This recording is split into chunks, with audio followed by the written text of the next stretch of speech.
Hello and welcome to episode 118 of the Ego Chall Podcast. My name is Preston Byers, and as always, I'm joined by my co-host Justin Binkowski. And on today's episode, we're talking all about the Call of Duty League's third major, which happened this past weekend in Toronto, Ontario, Canada. And I think it might have been Tactical Rab. He said it was the best major possibly ever, or one of the best events ever. So we'll break it all down, including OpTic Texas winning the event their first, and I believe Bink said more than 800 days. Atlanta FaZe getting upset, the Toronto Ultra playing very, very well in front of their home crowd, and so much more. Before we get to any of that, how are you doing, Bink?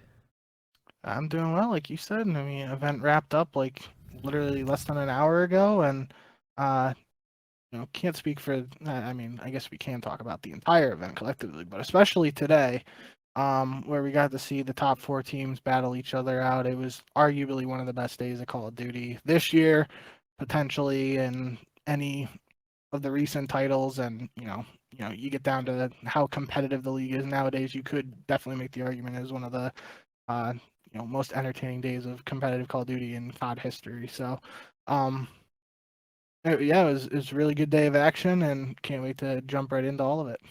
We talked about it on the last episode when we did our preview, but we said that it was a very interesting major just on paper because we've had the top four teams for all of the season pretty much. Atlanta FaZe, OpTic Texas, New York Subliners, and Toronto Ultra.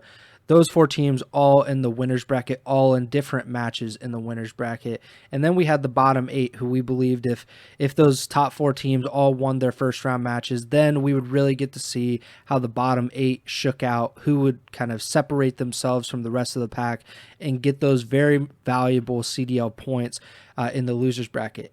Pretty much everything that we talked about came true in that regard of, kind of the unpredictable nature of it. This was even more unpredictable than I was expecting. I'm sure you were expecting as well, because not only did we see OpTic Texas win this event, like I said at the top of the show, in more than 800 days, pretty much 2 years and change. Back in, I believe you said it was the first major of Vanguard. So it's been a long time. And obviously with this roster, it is their first championship. But, we can't really talk about OpTic winning without talking about Atlanta FaZe not winning, because they were the team that we both picked.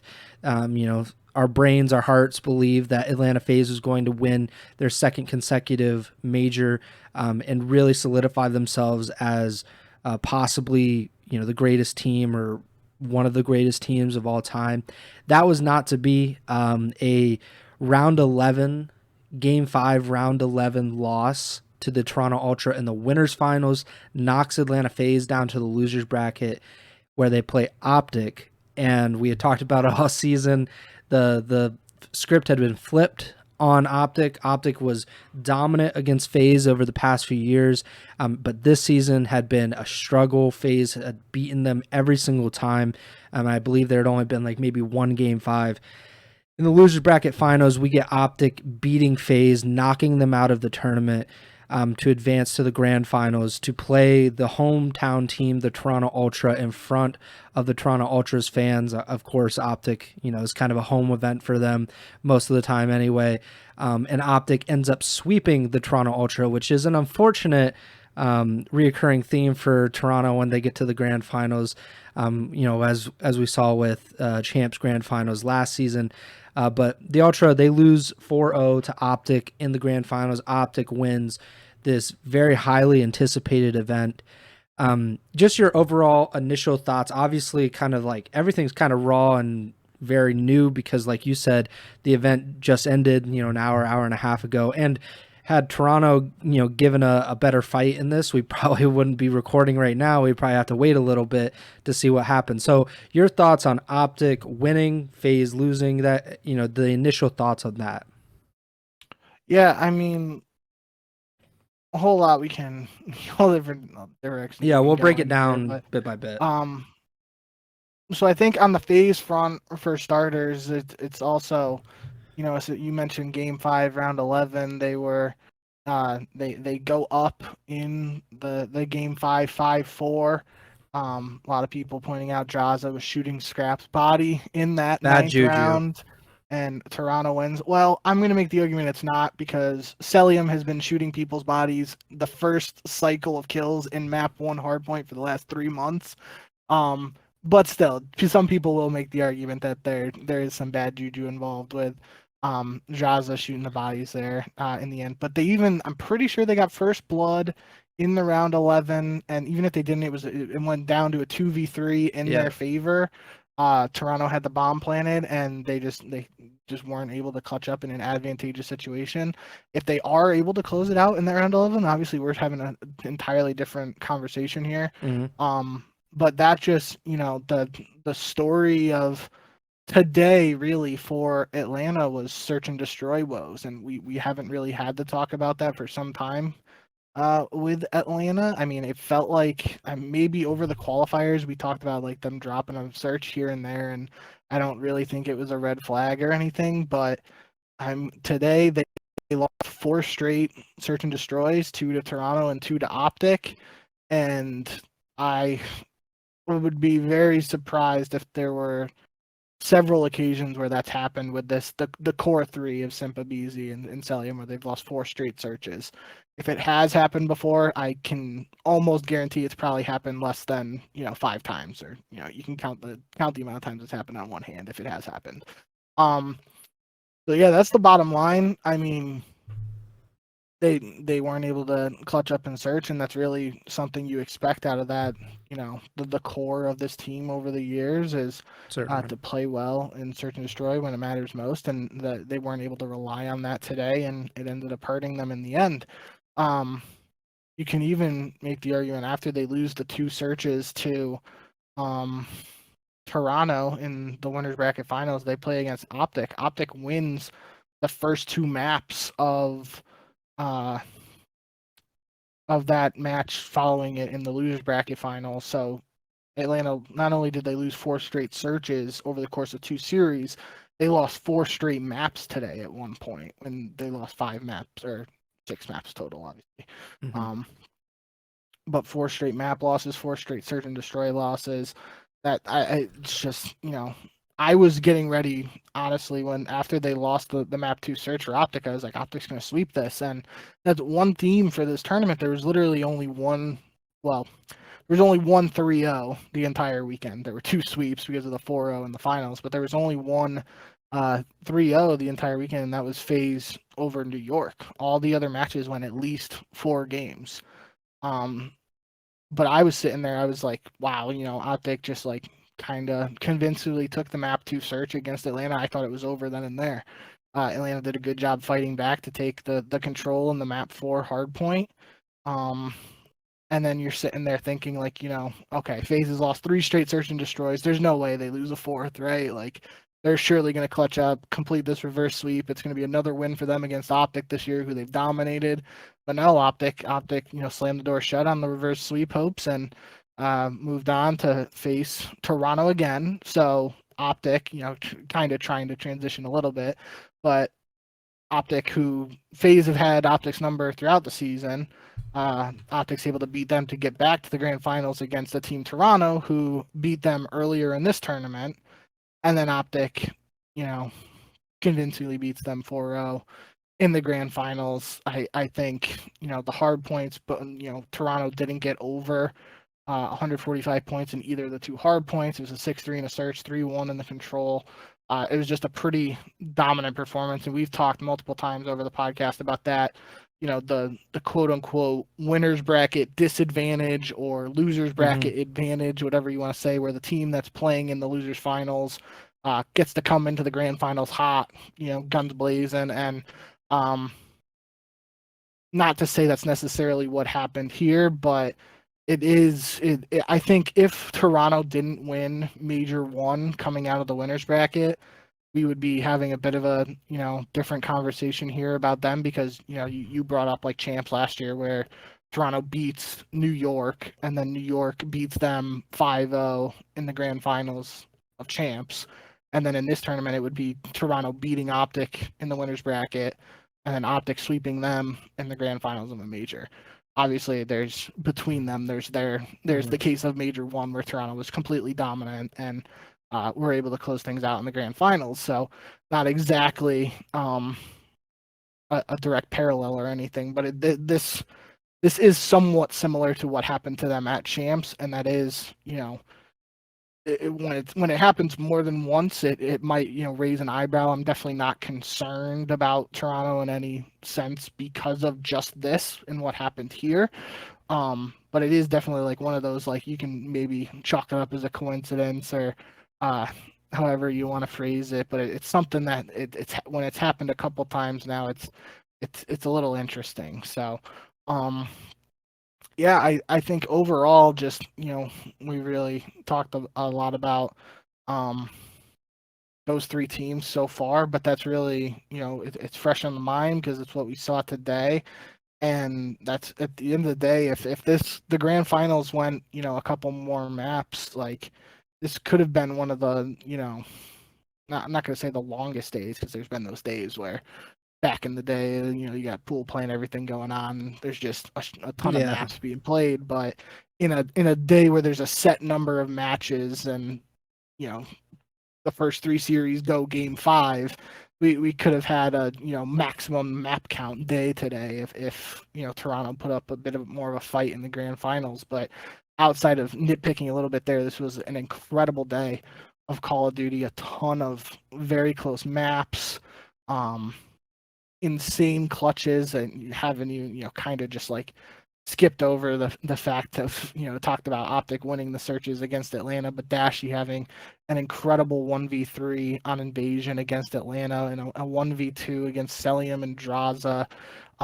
It was a 1v3, went down to a 1v2 with legit 7 seconds left. He gets the kill on Celium while he's near the bomb. Draza doesn't chow him. He goes for the plant. He's able to reset and get the kill after that. That was kind of like the game-winning play in that sense, and technically the play that is able to eliminate FaZe from the tournament, but it wasn't the final round. But definitely the highlight of that game in my eyes. Yeah, a lot of stuff happened today, and I kind of just rambled, so you gotta take that. Go ahead.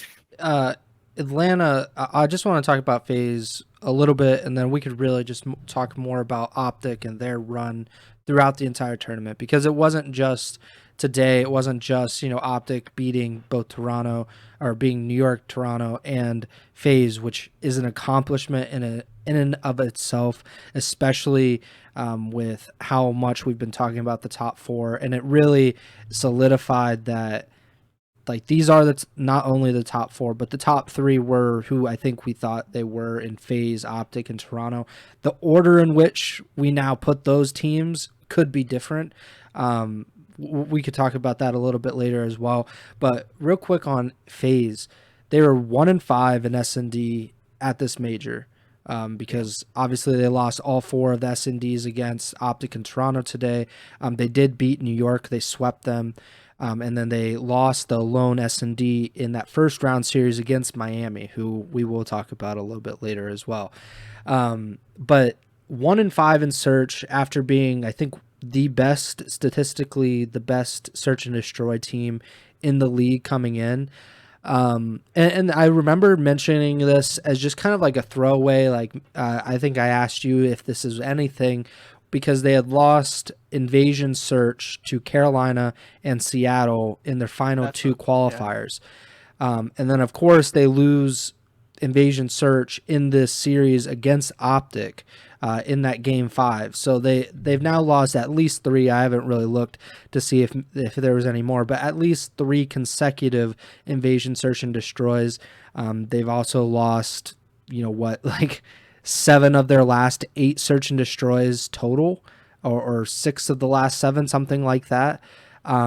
That's concerning. Like, that is, obviously it's only been really like, 2 weeks. That, like, they had a match last weekend for the qualifiers. They lost the search against Carolina the week before that, and obviously this weekend. But I mean, OpTic and Toronto have had their S&D struggles.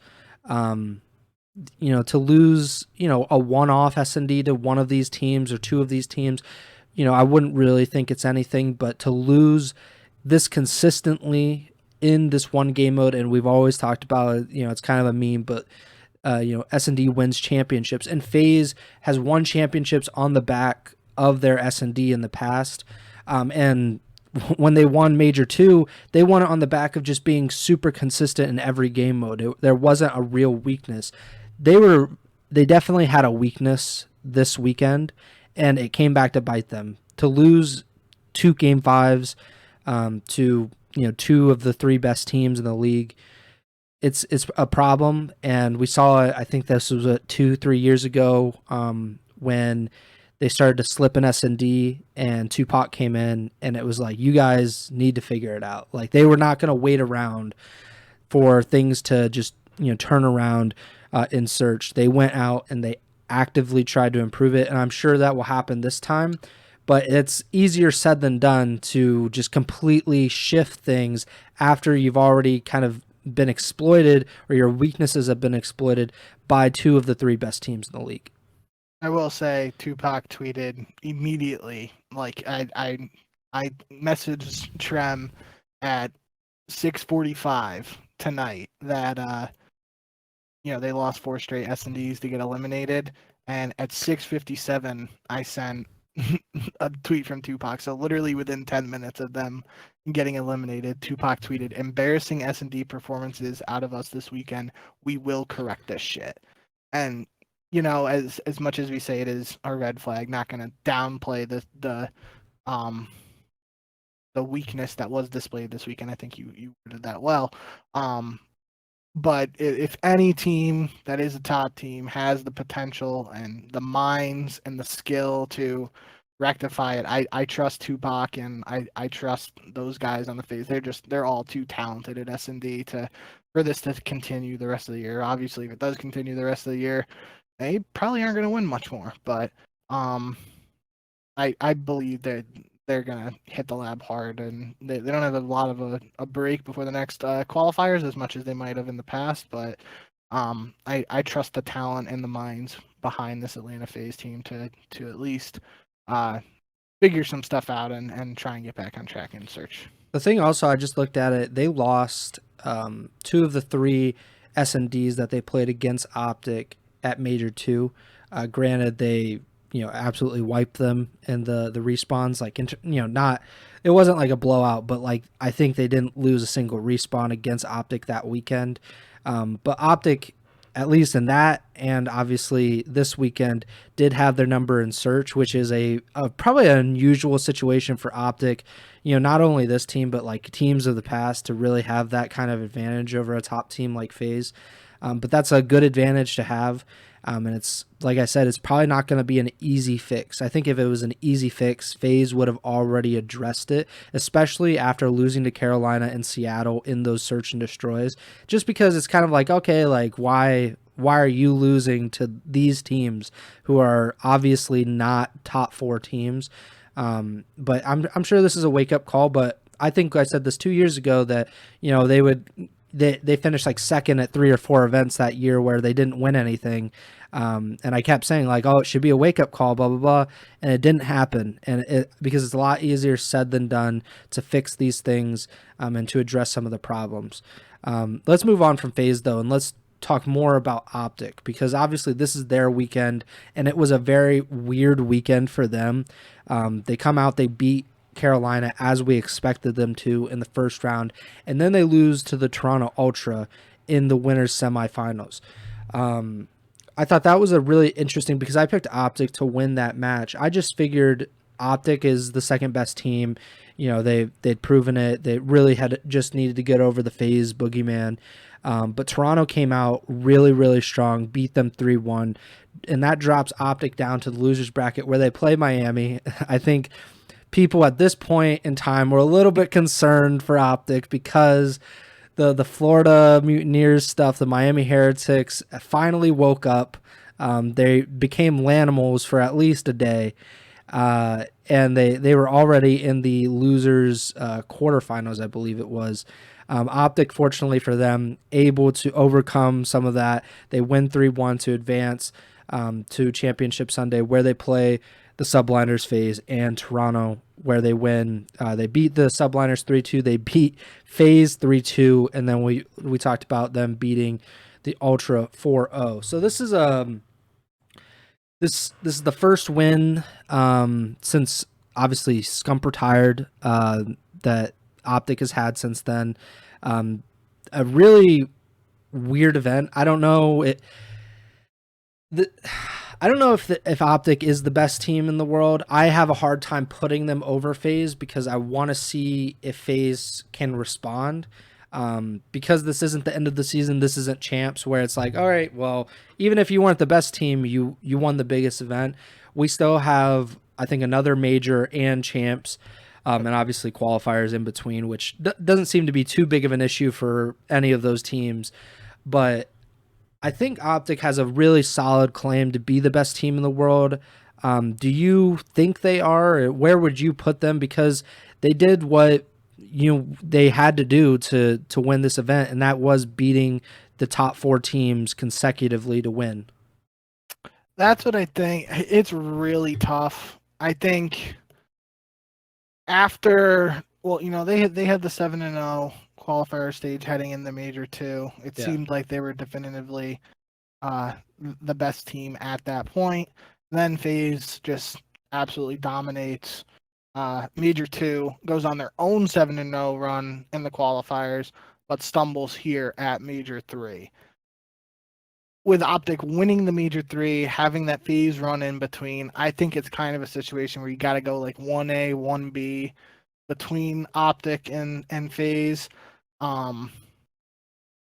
It's really tough for me to put OpTic over FaZe because FaZe has played so well against them this year.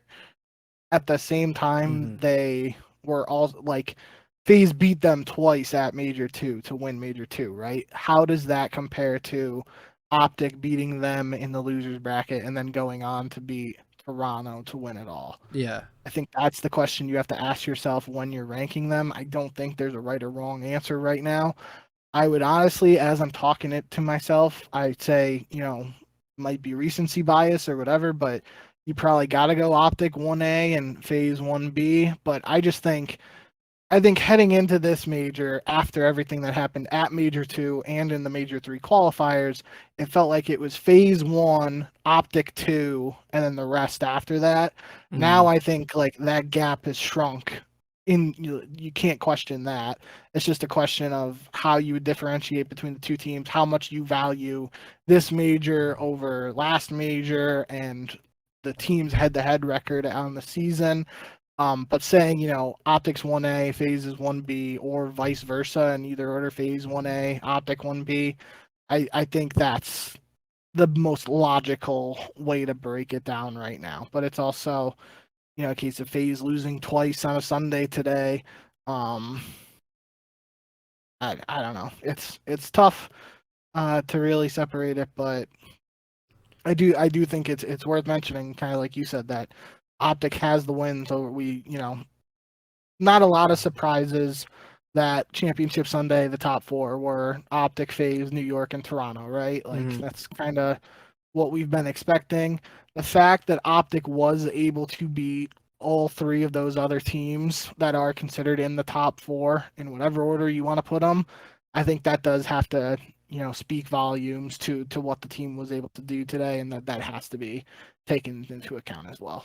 Yeah, with OpTic, it was never based on like, okay, can they beat Toronto? Can they beat New York? Because we did see that they had been able to do that.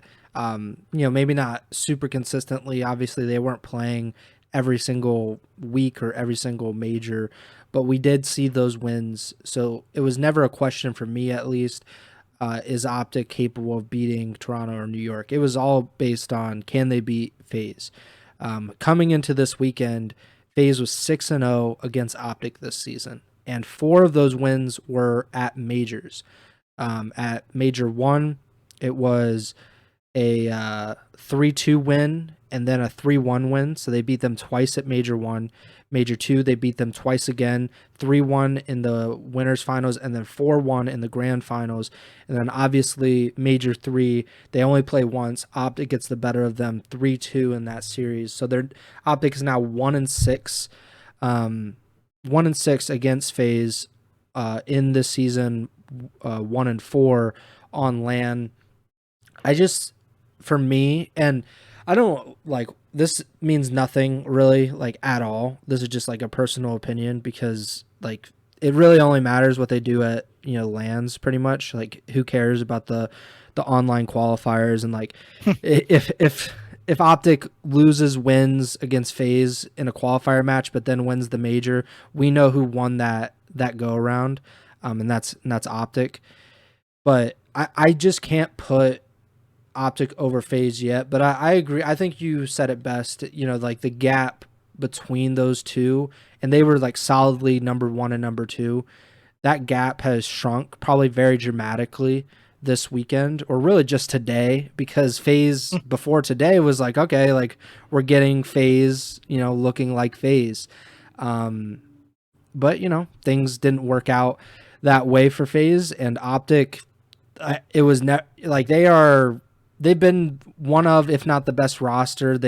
We talked about in the offseason when they put this roster together, like this is incredible. Like the amount of talent on this team is phenomenal. It's just that FaZe, New York, and Toronto also put together phenomenal rosters, and it's really about who's going to be able to gel, who's going to be able to click the quickest and win these events. And now we have 3 majors and 3 different champions. The only team of the top 4 that has not won a major so far are the defending world champion New York Subliners. So maybe Major 4, which will be in Burbank, and won't have fans, unfortunately. Maybe we will get that. That would be the perfect setup for champs to have New York win that, because then that really calls into question like who actually is the favorite, who is the favorite heading in to champs. But yeah, I'm really impressed by OpTic.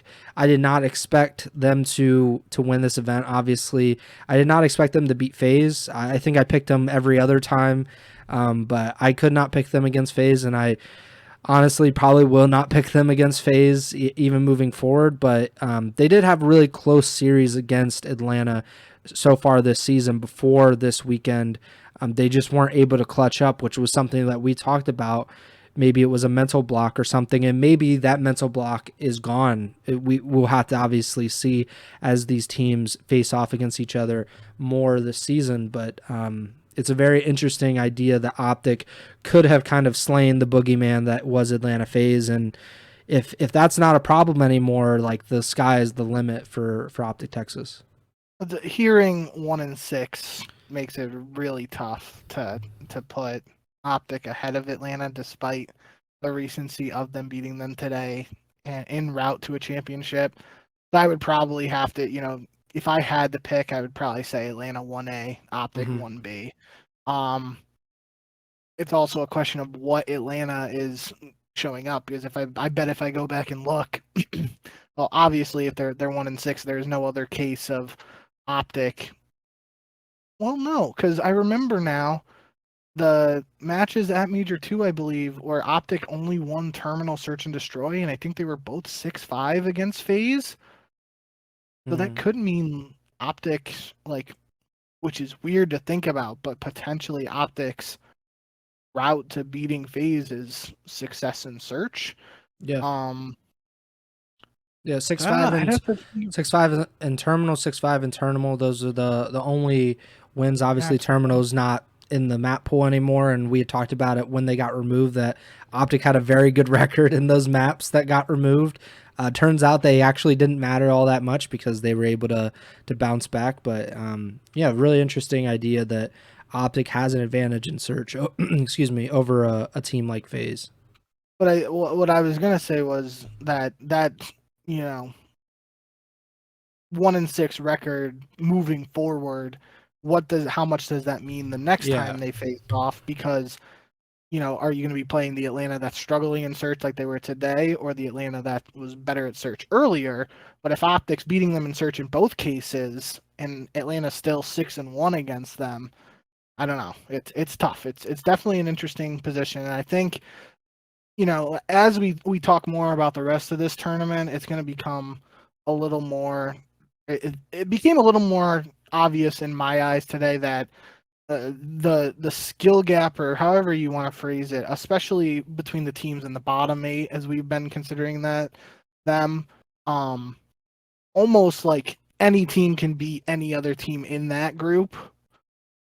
Now in the top 4, with several of these teams beating each other, is the same thing possibly just true across the board in this Call of Duty title? Is it another case where, famously in Vanguard, we were always talking about, it felt like there was like coin flip series, right? Like I remember like Seattle versus FaZe. Back then it was like one series Seattle would show up and just smoke them, and then the next series Atlanta would show up and smoke them, and it was really hard to get a grasp of going on. Is that another case? Is it just a case of the talent improving so much, and as we get to the later point of this season, what's previously happened matters less, and just who's hot on that given day matters more? I don't know. I feel like we've obviously talked rightfully so about the top team so far, but as we continue talking tonight, I think that is something to keep in the back of the mind for listeners, and something that I'm going to be keeping an eye on for some of these like bottom 8 battles the rest of the way, is just like, how much is it true that it feels like almost any team can beat another team at any given point, just depending on what's going on. And that might seem like a blanket statement, or something that, isn't super groundbreaking or anything, but it feels like in the past that wasn't necessarily true. You had your hierarchy of teams, and you always are going to have your upsets, but the majority of the time, the team you expect to be the better team is going to win over those other teams. And now it just feels like to me that, again, especially considering those bottom teams, and the team we're going to talk about the most, and at least that I have the most to say about, is LA Thieves. As we get to this later portion of the season, the rankings and where you consider certain teams matters a little bit less, I feel like. Yeah, I think momentum is like considered a phenomenon, because it's like they've tried to, like, scientists and whatever, like they've tried to measure it. Like, is this a real thing? Like, can it be explained? Can it be measured? And I'm pretty sure like the conclusion is like, no, it can't be measured. Like, it is considered a thing by many people, but it's not something that you can actually like touch. It's not like a tangible thing. And there's no really explanation for it, because we saw, like, even with like today, Toronto, they literally get their biggest win since their Major 1 victory today by beating FaZe. They win a round 11 in front of their home fans. Scrappy is literally like bursting out of the arena, and an hour and a half later they're getting swept by OpTic. Like, things can change so quickly. And OpTic, they had a lot of momentum, really at the latter part of this weekend after they lost to Toronto. They pick up win after win. They beat Miami, they beat New York, then they beat FaZe, which is obviously a big momentum or a big boost of confidence, and then they get to the grand finals and they just smoke Toronto.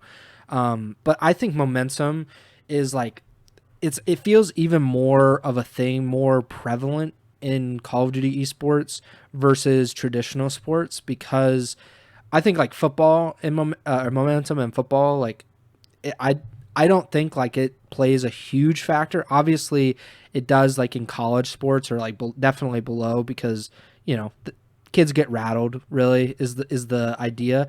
But in the NFL, I feel like it's a lot harder for that momentum and that like snowball to keep rolling, because like the level of play is so high, that it really doesn't have that big of effect. With Call of Duty, I think it's so prevalent that it's kind of ridiculous. And obviously a part of that also plays into the games. Each year, players rightfully, wrongfully complain about the skill gap, and like how the common player is being rewarded for bad play, blah blah blah, and therefore the skill gap is shrinking between the best players and the worst players. All right, so we're back. We had, like the CDL at points, we've had a delay of sorts. We had an hour-long power delay, power breaker thing. Really, it was just my computer took forever to come back on, which is kind of an annoying thing that continues to happen anytime anything happens in this apartment. But yeah, we're back. We were talking about momentum, but we're gonna flip gears. We're gonna start kind of resuming our conversation and progress about talking about the rest of the teams. We spent a lot of time talking about specifically FaZe. I think we're pretty much done with that. And we've talked a little bit about OpTic and Toronto, and we're gonna continue to talk about it. You wanted to bring up some stuff about OpTic, correct? Yeah, I think we talked mostly enough about OpTic, but one thing I did notice, um, not really notice, but one thing that was mentioned and happened over this weekend, in terms of OpTic's map pool is I believe now they are 10-0 on the season on sub-base hardpoint, which is pretty impressive and noteworthy in my opinion. Just because I feel like a lot of teams aren't willing to play sub base, and it's one of those maps. The hills have changed earlier this year. It feels like it's a map that isn't seen too often, and obviously it's something that OpTic is able to take advantage of now, being undefeated and having 10 wins on it. Notably, earlier in the tournament, I believe the first time OpTic, yes. So the first time OpTic played Toronto, both teams were 7-0 on sub-base hardpoint heading into that series. So it was really like a square up match, and OpTic was able to take that one, despite going on to lose that series to Toronto. And then in the grand finals, OpTic was able to take sub-base hardpoint again after beating Miami on it, in between the two Toronto series. So 10-0. Pretty impressive. Will be noteworthy to see if that's continued to be allowed in the veto process for OpTic, or how it could, it could be a thing like, other teams are like OpTic's 10-0 on this map.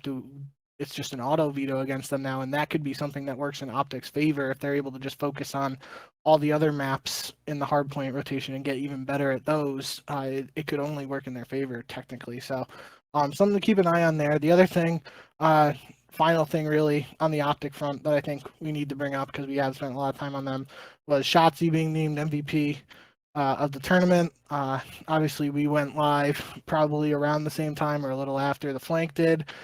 So I have not been able to hear what Patty P had to say on the subject, but the Shotzzy is not a superstar gang.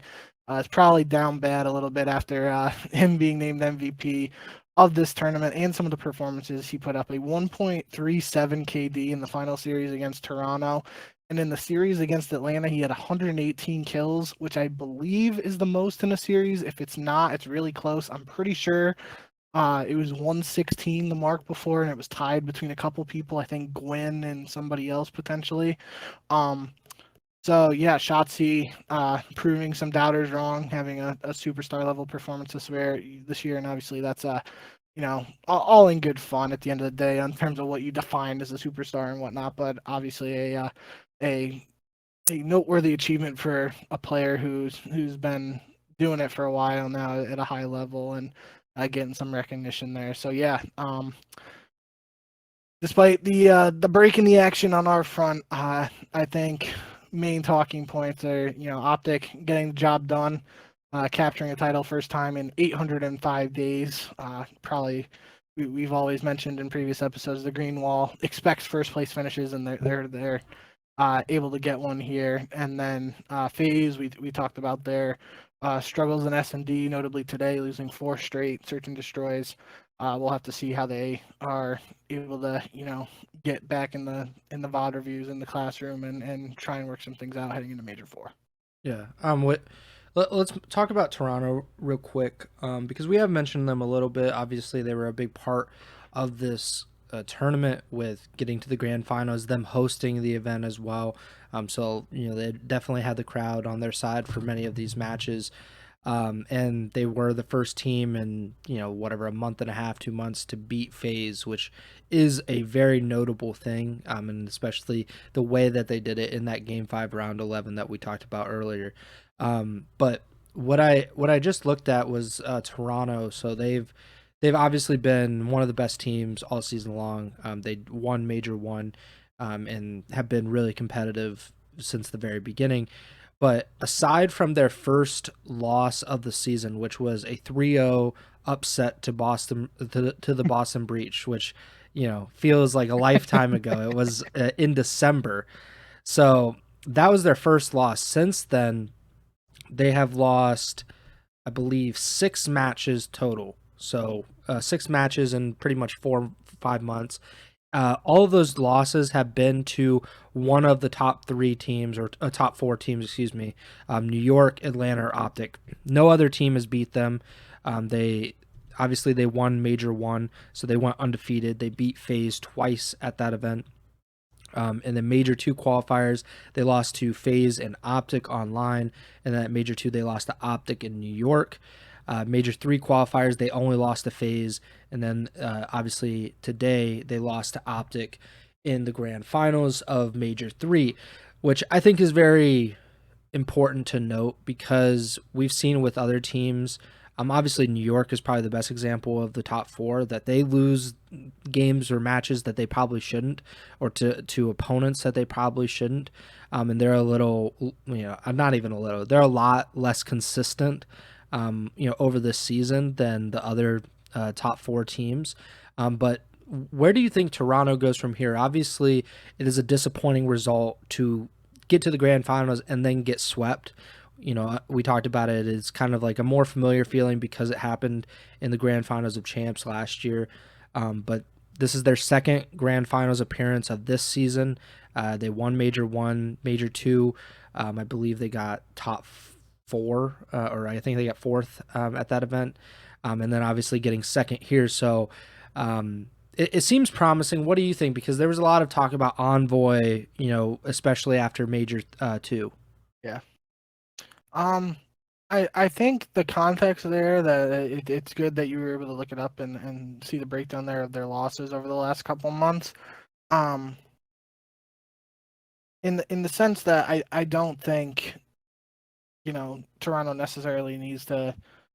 Not saying they need to make a roster change, certainly not. And I'm not saying like they need to change their style or anything like that. I think it's really just going to come down to the work they continue to put in behind the scenes and improve. If they're continually beating every team but those other top teams, and they still saying like their only losses are to the top teams, at the same time they did beat OpTic and Toronto this weekend. So Atlanta. Toronto. Right. You said Toronto. Sorry. Yeah. OpTic and Atlanta. Yeah. So they have wins as well as losses against those top teams. So I don't think there's any groundbreaking changes or anything that need to happen.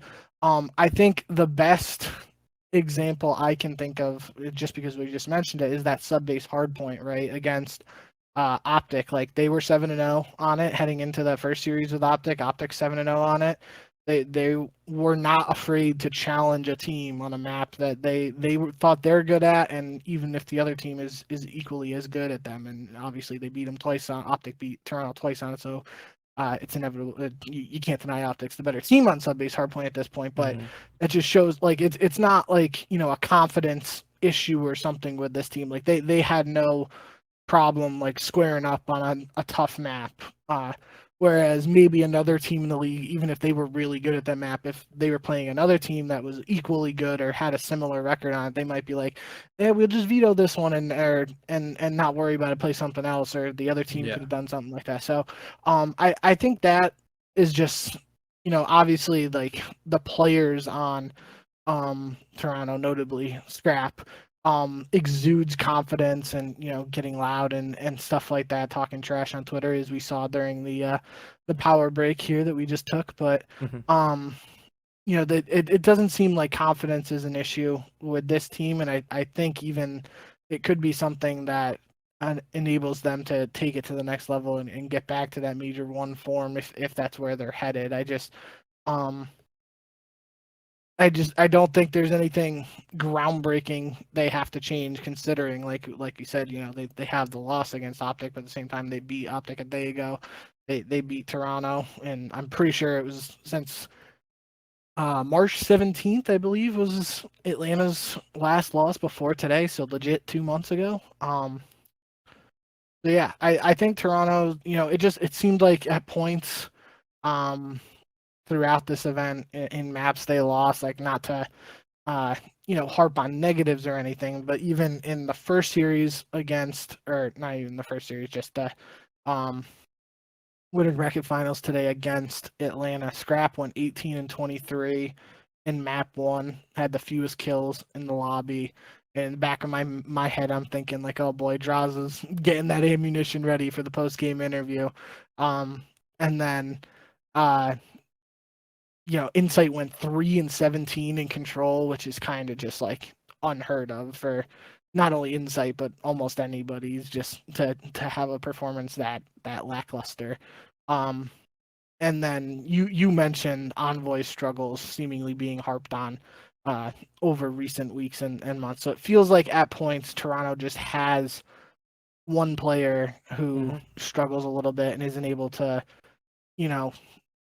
have those consistent performances. So consistency could be a good way to put it, like you said earlier, and we'll just have to see. I mean, if they continue to not have losses against those bottom teams and have their only losses come to the top teams, that might just be the reality of where they lie in the power rankings until they're able to figure out a way to get over that hump. But even saying that is weird, just because, like I said, like they did beat OpTic in Atlanta. So I don't know. It's going to be interesting for sure to see how it plays out the rest of the year. I think even people on the timeline right now seeing Draza and Scrap going at it again. That's even with Scrap getting the better of Draza today. That seemingly isn't a feud that's going to end anytime soon. So should lead to some more high-octane matches throughout the rest of the year, hopefully.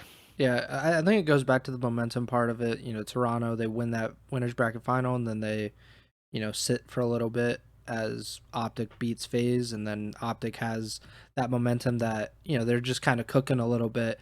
Obviously, there's a big confidence boost to beat a team that they hadn't beaten to that point. So that could have played into the grand finals. We don't really know. It's hard. I don't think that there's a big difference in skill gap or whatever between OpTic and Toronto. That's just one of those things that happens, But yeah, I looked it up. You're right. On March 17th, FaZe lost to LAG, which was their last loss before today. They won 13 consecutive matches before losing to Toronto today, and obviously they're now on a 2-match loss streak. So maybe FaZe gonna be at the bottom of the CDL standings at some point. No, I'm just kidding. But that'd be impressive. That would be like impossible, I think. I don't know. Boston Breach would probably have to win literally every single match, but I don't even think that's enough. Yeah, I don't think so. Let's talk about New York real quick, because they're the other top 4 team, and they're solidly the 4th team at this point. Major 3, they finished 4th, fittingly. They beat LAT in the first round, then they get swept by FaZe in the second. Then they drop down to loser bracket. They beat the Seattle Surge, which definitely got Civ fired up. And then New York ends up losing Game 5 to OpTic in the loser semifinals. I don't really know what there is to say. Like, obviously it's not a bad performance. Like, I don't want to make it sound like that. It's just that they didn't really show me anything that I didn't already think of them, because they beat LAT in Seattle. We've talked about it before. You can only beat who's in front of you. So, like, it's not like, they didn't play Toronto, so they didn't get the opportunity to beat Toronto, which I believe they did at, like, Major 2. To that point, though, like, they beat LAT, who are inconsistent. They beat Seattle, who are inconsistent. And they lost to OpTic and FaZe, who are much more consistent and much more on their playing field. Like, those teams are competing against each other. It's really not that important if New York is beating Seattle necessarily. So yeah, I wasn't really surprised by New York at all. Anything stand out to you with their 4th place finish this weekend? I'm just going to use this opportunity to loop in LA Thieves here, because that was really, in our eyes, and I don't want to speak for the entire community, but so just in our eyes, the only opening day matchup in winners round 1 that had quote unquote upset potential was New York, LA Thieves. You and I both were kind of, I won't speak for you, but I'm paraphrasing. I feel like we were both of the ideology that it wasn't really an upset if New York beat LA Thieves, despite Thieves being the 4 seed and New York being the 5 seed. Yeah. But I feel like part of the community was starting to question New York because New York had this downturn in performance online in the Major 3 qualifiers. LA Thieves, I believe, went 5-2, 4-3, something like that in the qualifiers. 5-2. 5-2. Yeah, they went 5-2, so they were technically trending upwards. And I think people were. It wouldn't shock me if more people than previously would have were thinking Thieves to beat New York in the first round here.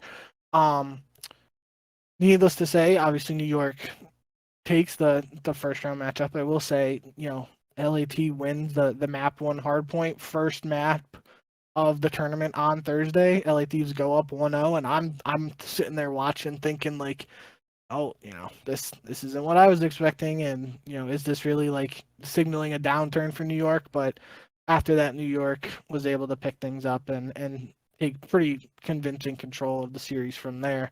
And I don't have the specific numbers or examples in front of me, but I know I feel like, especially just earlier today when I was watching New York versus OpTic, Hydra had a couple highlight reel plays as we've come to expect from him over the years, and there's still that slaying potential on New York. Notably, what stood out to me, if I remember correctly, New York had a 3-0 win on Invasion Control against OpTic, and I remember that because I wrote in the notes, New York won 2 offenses on Invasion Control in that, and they capped A, which is the one by Water Street, not the site B that everybody usually goes to first. They capped A first, then went to B, and they did that twice to win 3-0 on Invasion Control. We've talked about Invasion Control being a very 3-2 heavy map where you expect teams to 5 defensive round wins. New York flipped the script there, and I was like, you haven't seen a lot of 3-0s on Invasion Control, especially from the top teams. And then in the very next series, Atlanta versus Toronto, Atlanta 3-0'd Toronto on Invasion Control. So that kind of ruined my thought there, and I ended up changing in the notes. But needless to say, I think New York solidified its case to be that number 4 team. Now, I don't think you can put them higher than 4th. But I think there were people questioning if they actually were the top 4 or that 4th best team heading into this event just because of the online performance. And I think they were able to put that to bed and show they are the 4th team, despite, like you said, you can only beat the teams put in front of you. It's not like they beat any of those top 3 teams technically ahead of you, but I think it's pretty clear the top 4 is the top 4, and that's where we're going to stay right now. I will say, and mostly a joking fashion, but it could turn out to be true. You mentioned earlier that we've seen the 3 of the top 4 teams win an event this year. That could mean it's New York's turn at Major 4, and we know what happened last year when they won the event before champs. So there's ever a time for it to finally start to click for this New York team. It's certainly at the end of the year, and we've seen them do it just as recently as last year. So I think this New York team still has strong potential, but I'm not going to get overly excited about it until I see them get some wins against the top teams, which they didn't beat at this event. Yeah, so I would say that, like I said earlier, FaZe number 1, and then there's a little gap, and then there's OpTic, and then there's a little gap, and then there's Toronto, and then there's a bigger gap between Toronto and New York. Yeah. But there's a pretty sizable gap between New York and whoever you want to put as the 5th place team, because we didn't really get a good answer on that this weekend. We were hoping that possibly LAT could solidify, we are the 5th team. There's no doubt about it. That did not happen. LAT did win a match, so that's good. But then they lost to Miami, who we did they were not even in the conversation. They were months ago at the beginning of the season, but since then they were more at the very bottom of the CDL, and we expected them to be 10, 11, 12, that kind of range. But they they kind of threw their hat into the ring, so to speak, as a potential fifth team. They beat the Vegas Legion on day one, which was, or day two or whatever, in the first round of the losers bracket, which is crazy just to think that Vegas had such a horrible major three qualifiers and major three. And then they beat LAT in the second round of the losers bracket, which, again, LAT, they've had opportunities to prove that they are more capable of or more deserving of being in that conversation for being like fifth and sixth, and they just kind of threw it away. They lose to Miami in the second round. Miami ends up losing to OpTic in the third round, which, expected. So there's that. Miami kind of, getting a top six finish, possibly being considered now one of the top six teams. I don't know. And then there's the Seattle Surge on the other side of the losers bracket. Seattle beats Minnesota. They beat Carolina. And then they lose to New York, who, again, expected result there. So Seattle and Miami finishing in the top six.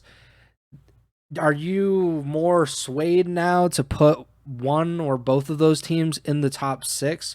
Or is it a case where you're like, I gotta, I'm still rocking with LAT, or I don't know if you could really rock with Vegas at this point. I don't think you can rock with anybody at this point for top six. I think we've been saying it, especially since the Vegas downturn in performance in these qualifiers and at this major. They were kind of like the fifth team, and then we were saying the rest of the league after that. I think now it's more than ever. It's just, the top four and then the rest. I don't even think it's, it's necessary to really say like there's a fifth, sixth best team. It's just the rest of the league after the top four. I will say for Miami though, obviously the narrative heading into this event was that they were 0-12 map count on LAN. They were quickly able to dispel that by winning a search against Atlanta. Maybe a sign of things to come. Obviously it was for Atlanta search and destroy. Yeah. I will say though, that Miami went 4-0 on 6-star S&D, which was the search that they beat Atlanta on.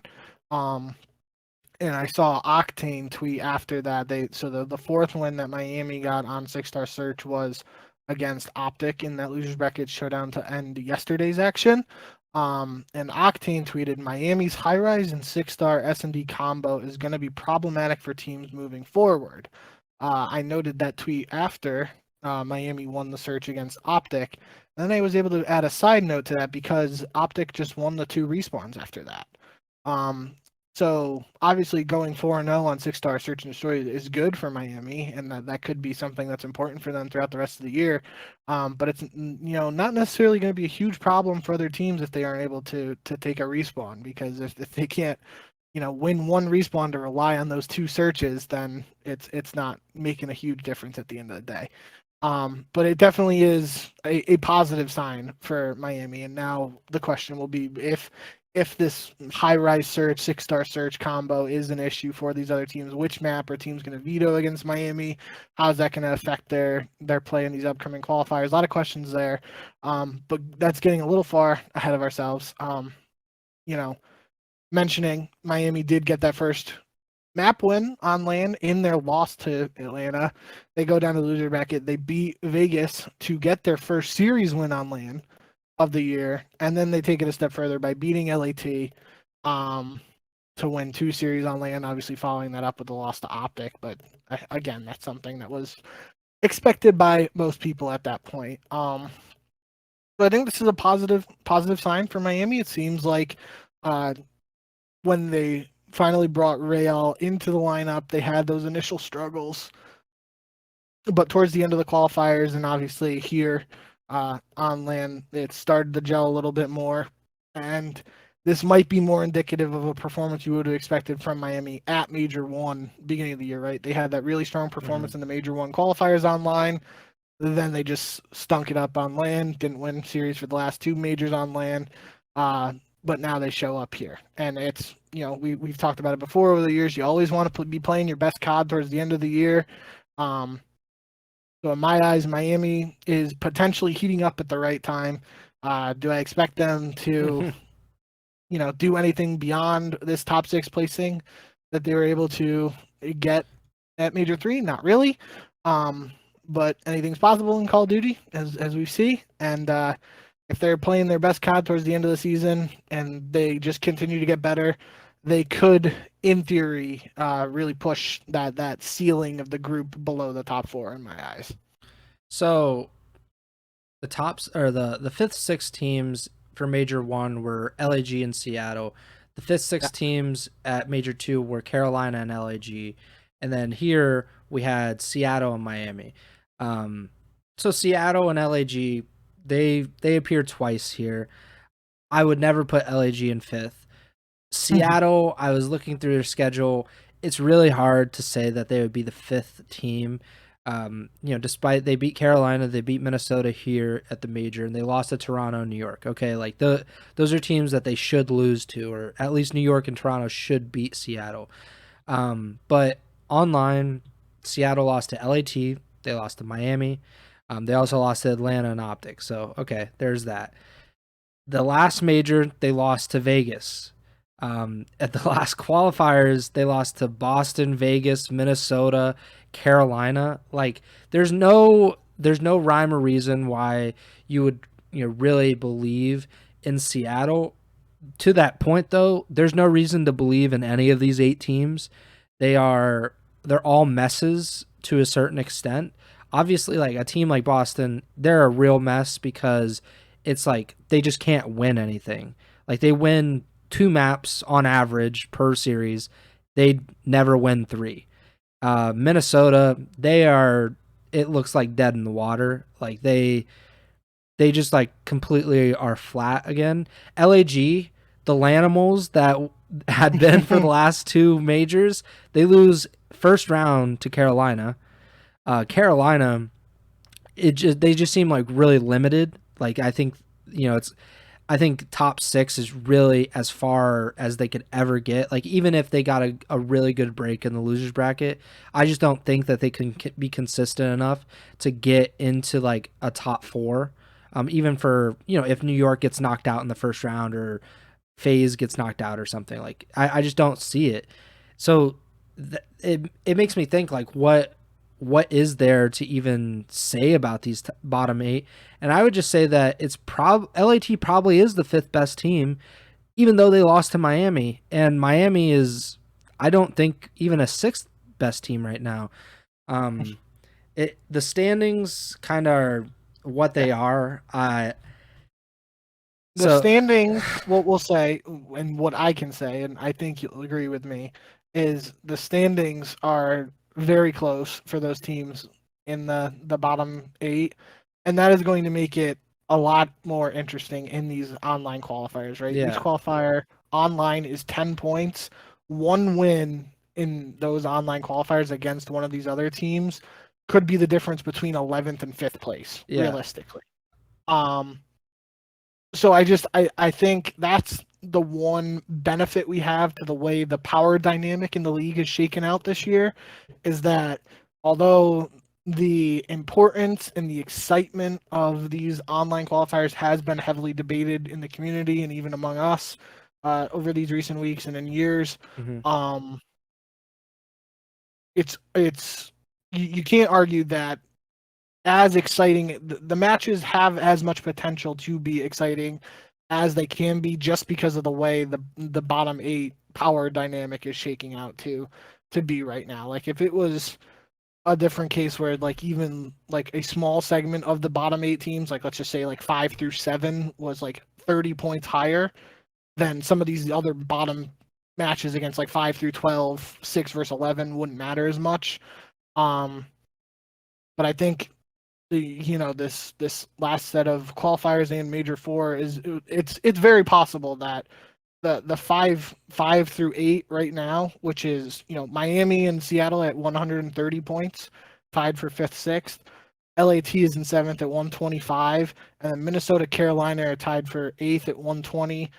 Vegas and LAG tied for 10-11 at 110. I think the order of those, what is that? That's 7 teams. Something. Yeah. 1, 2, 3, 4, 7 teams. That could be literally just completely turned upside down at the end of Major 4. And that's somewhat exciting, as you know, as exciting as it can be for the bottom teams. It's exciting for the viewers because we like Atlanta, OpTic, and Toronto, they've already clinched spots at champs. So like no matter what, they could never go farther than 8th. And realistically, New York is also in that category. They just haven't officially clinched, but there's like almost no way that they would fall to 9th in any scenario. So those 4 teams, like we already know they're going to be at champs. They're very, very likely going to be the top 4 seeds, so they won't play each other in the first round of champs. But 5th, who knows? 6th, who knows? 7th, who knows? 8th. Like the only consistent thing, maybe, or maybe that's not the right word, but the only constant I think in the bottom 8 is that Boston is going to be in last. Like, and that technically could change, but they're just like so far below people now that it feels like they're stuck there no matter if they have a relatively good Major 4. They would have, if they went 6-1 in the Major 4 qualifiers and LAG went 0-7, they would still be tied at 110 points, Boston and LAG. Yeah. So Boston would have to win 6 matches in the qualifiers, which they just won 0 matches in the Major 3 cycle. So I think it's a pretty safe bet that Boston is going to end up down at the bottom. Yeah. So, and even if they got a 5th, 6th at the Major, that's only 30 points. You know, that would give them, if they went 6-1, which they're not going to, but that would give them like 90 points. And that would rely on like Seattle, LAT, Carolina all losing like, you know, 5 of their matches or more. So yeah, I think, you know, let me just go quickly through the standings. FaZe 1, OpTic 2, Toronto 3, New York 4. Got it. Like you said, Miami at 5, Miami and Seattle tied at 5th. LAT in 7th. Carolina, Minnesota tied for 8th. Vegas and LAG tied for 10th, and then Boston down in 12th. I think it's actually a pretty good reflection of this season. Usually standings are a little bit weirder because you're like, oh, okay, like that team is probably a lot better than their standings. I don't think that at all about any of these teams. FaZe is a little bit ahead of OpTic. OpTic is a little bit ahead of Toronto. Toronto has a pretty big gap to New York. New York has a pretty big gap to Miami and Seattle. And then other than Boston, the rest of the teams are jumbled up where there's 20 points separating 5th and 11th. So that's 2 online wins. That's, you know, the difference of like 5th, 6th or something. Like a 5th, 6th placing despite going 0-7 in the qualifiers could be enough for one of those teams to jump another team and get into champs. But yeah, I think it's a good reflection of just like how ridiculous this season has been. I've honestly never remembered even a like CWL season where the teams were so far apart in terms of, you know, like there was such a drawing of a line between, you know, the top 4, top 5, top 6 or whatever and the rest. Even in like the years where like a team like Epsilon, like usually that was the only team really that was doing that poorly. It's really like everybody else other than the top 4 has completely stunk it up on different occasions. And I mean, it's kind of fitting that Miami and Seattle, who have had like these weird online stretches, weird majors, that they're right now in the driver's seat. Miami, it's really just that they did super well in the Major 1 qualifiers and then did pretty well this weekend, and that's done a lot for them to get to this point. And like a team like LAG are technically in a tie for 10th, and they suck online. Like they are horrible online, but they've been carried by their LAN performances. I'm fascinated by how this season has went. I don't know if you had any thoughts on any specific team. Obviously, we've kind of mentioned here or there. Vegas probably jumps out as like this was, you know, like the qualifiers and major from hell, considering they won 2 qualifiers and then obviously got first rounded at this major, which is this has been a pretty disappointing month or so for the Las Vegas Legion. Yeah, I think I'll just rapid fire through these Yeah. the bottom 8 teams real quick, and if you have anything to add on, go ahead and stop me. Um, I think for Boston, just starting out with them, it's very uh I feel their bad for performance them. at no, just their performance at this major literally perfectly summed up this entire major 3 cycle for them Yep. and their entire run since the roster change with getting rid of Slasher and Asim. Which shout out Asim, he went back to FC Black and won the Challengers event this weekend. So I know we talked about him a couple episodes ago, what the future holds for him. He went back down to the pit, proved he's still, able to beat everybody down there. So really, that helps his case despite the poor performances of the Boston and Vegas teams that he was on this year at least. But for Boston at this event, they lose 3-2 to LA Thieves.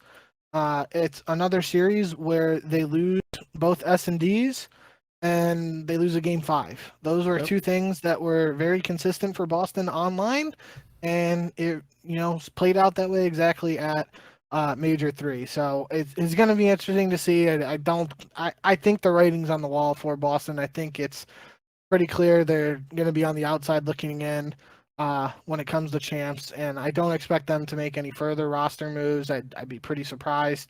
Um, but I guess anything's possible at this point.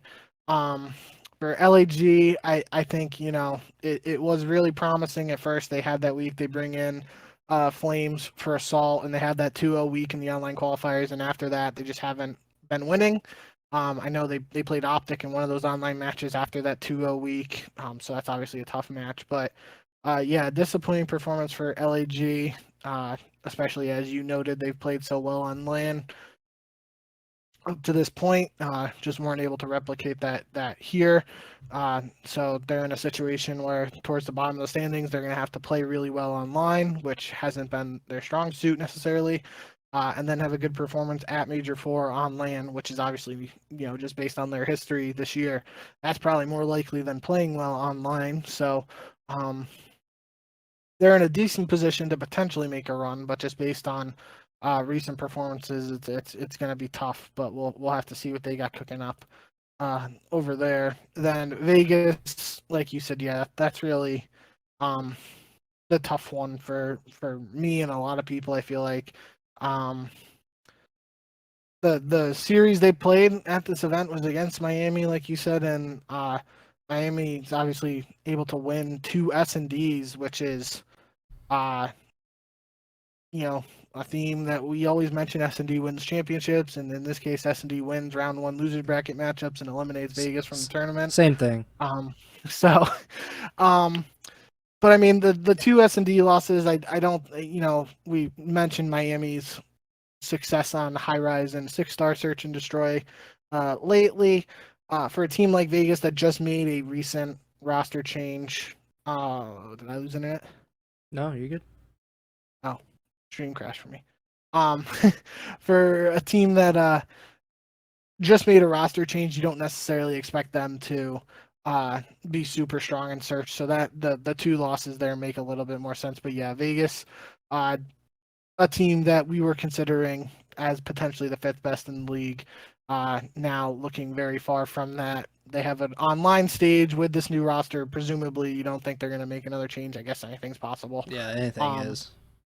But they got this online stage in another major to try and make something happen and get into that top 8 to secure a champ's position. The team for me in the losers bracket here, I guess first Rocker, the other team that got top 12 at this event, definitely worth shouting out Standy for dropping 17 kills in map 2, the only map that Minnesota won at this event. It's now the new CDL record, or the MW3 record for search and destroy kills in a map. But other than that, Minnesota wasn't able to get much going, and kind of, not really sure what's going on there. Minnesota, if I had to pick right now, I would probably say Minnesota is going to be one of those teams that's not making champs of the bottom 8, just based on recent performances. But it is interesting in terms of that series dynamic, as we've talked about Seattle's search previously in the previous iterations of the team. The only map that Minnesota is able to win is the search there. But I feel like they've been, just inconsistent since making this last roster change, and nothing really stands out outside of, Standy's record-breaking performance. It literally took a record-breaking performance for Minnesota to win one map on LAN.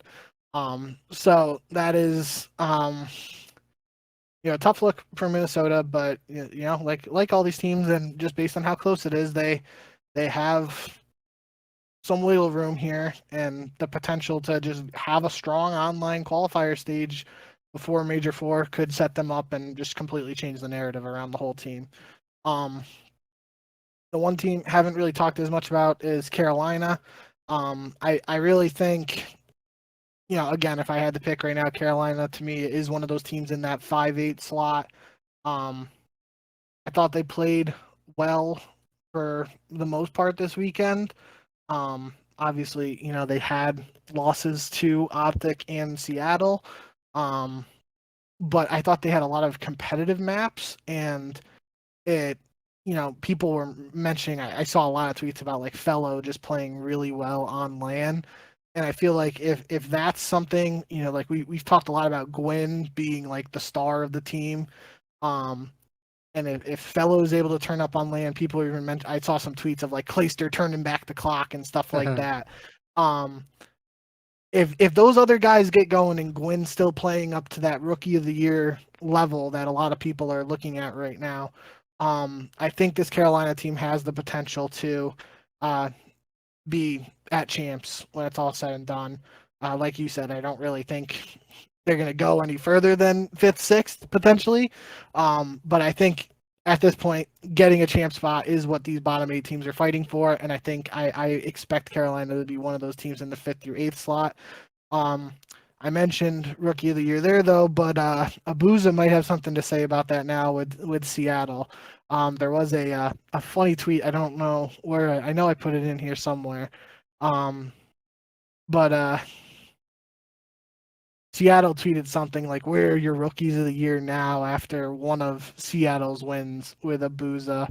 Oh yeah, it was Seattle versus Carolina.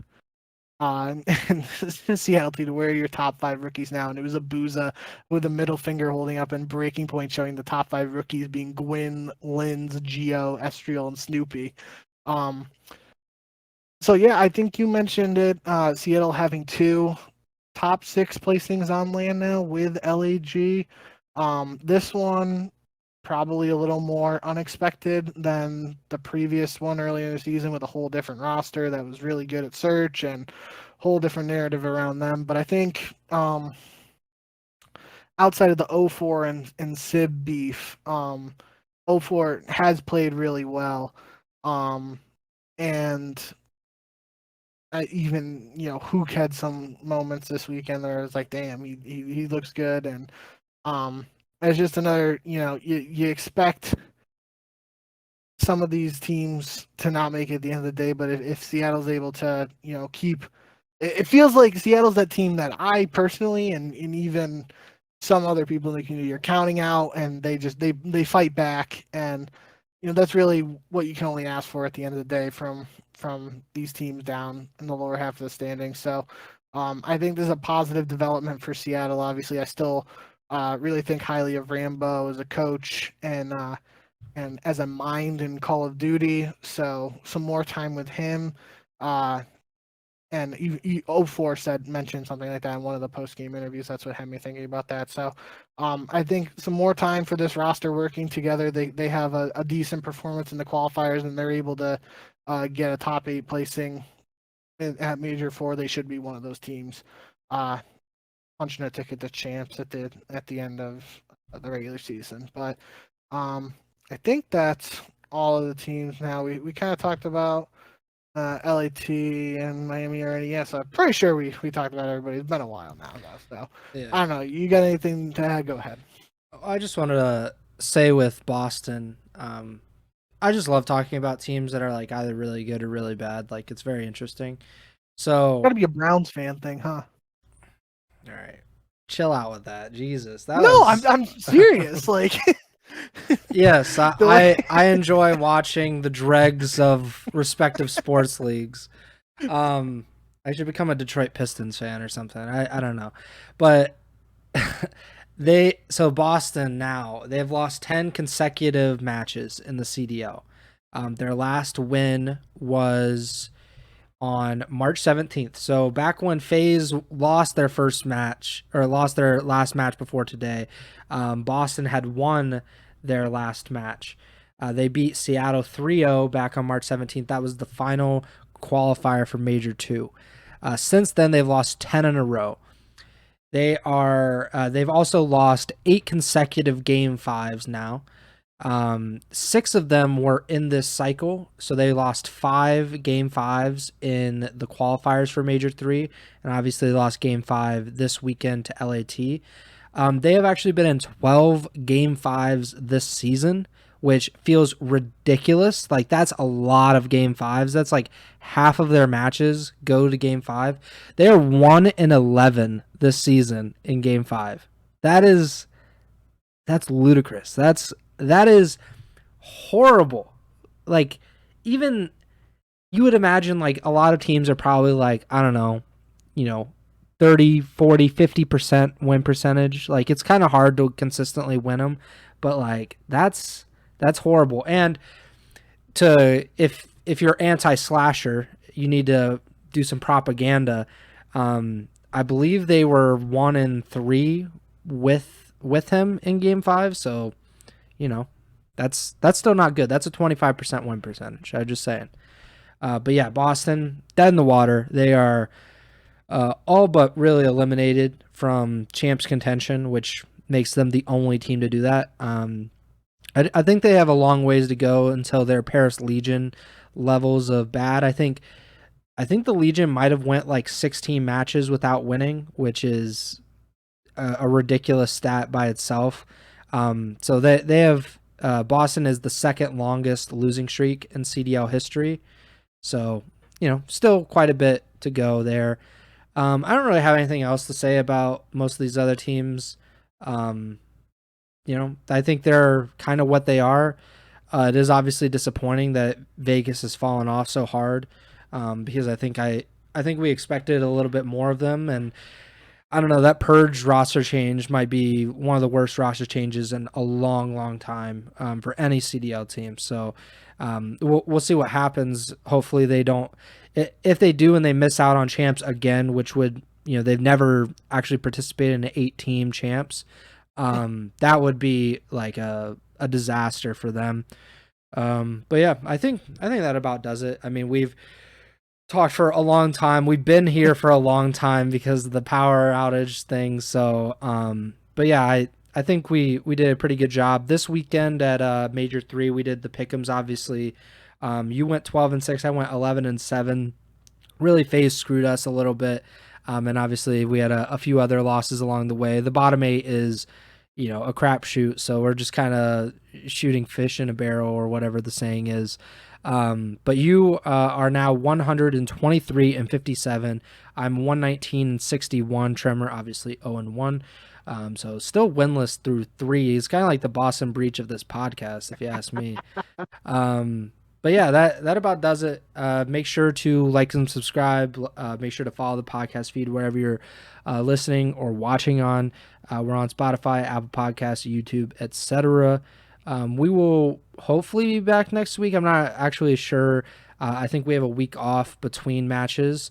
What do you want to say? It's only this week. It's only this week, though. So, in theory, we should be back early next week, potentially a week from today, because matches resume on May 31st. This is the shortest break between. Yeah, usually there's 2 weeks off or more. But yeah, so we'll be back next week. We could do a kind of a little bit of a preview for Major 4 qualifiers, and if you have any questions that you want to ask, obviously there's been a lot of moving and mixing around in the CDL over the weekend. So if you want to ask some questions, please put them in the YouTube comments. You could tweet at us. He's at jbink with 2Ks, at Pres Byers, and the podcaster is at Ego Chall Podcast. I'm sure there's other ways to do give us questions or whatever. But that's probably the best way to do it, and we'll answer them if you have any on the next episode. I do want to talk next week about the online qualifiers because of that Ben tweet that I talked to you about, but we could talk about that off air. But yeah, I think that about does it. Bink, take it away. Yep. Thank you guys as always for all the support. Said it almost 2-ish hours ago at this point now. But I seriously do think that today in particular, Championship Sunday's action, potentially one of the best single days of Call of Duty esports action in a very long time, and certainly this year in my eyes. So if you guys did miss any of the action from this weekend, but especially any of the series today, highly recommend going back and watching them. You won't be disappointed. A lot of good stuff, and we had a lot of stuff to talk about. But end of the day, this is 3 majors down, only 1 to go. So got a couple weeks of online qualifiers coming up. Then the online portion of the season will officially be over. Then we got 1 more LAN heading into champs for the second, so 2 LANs, but 1 more regular season LAN. That'll lock in our top 8, get us to the final LAN of the season. Then before you know it, we'll be talking about a new Call of Duty. There's already rumors coming out potentially about Black Ops 6 and Black Ops Gulf War, all that stuff that's not potentially confirmed. There are some rumors that an Xbox showcase might be taking place in June that could give us some details on the next Call of Duty title. But we are getting to that point where it's starting to be the end of the CDL season and looking ahead to what the future holds for the next season. So obviously had a lot to talk about today, but there's just going to be more the rest of the way. So hope you guys enjoyed what you heard today. Like Preston said, you got any feedback or questions, let us know and we'll be able to address them. But other than that, yeah, thank you for the support. And as always, remember to send the chow.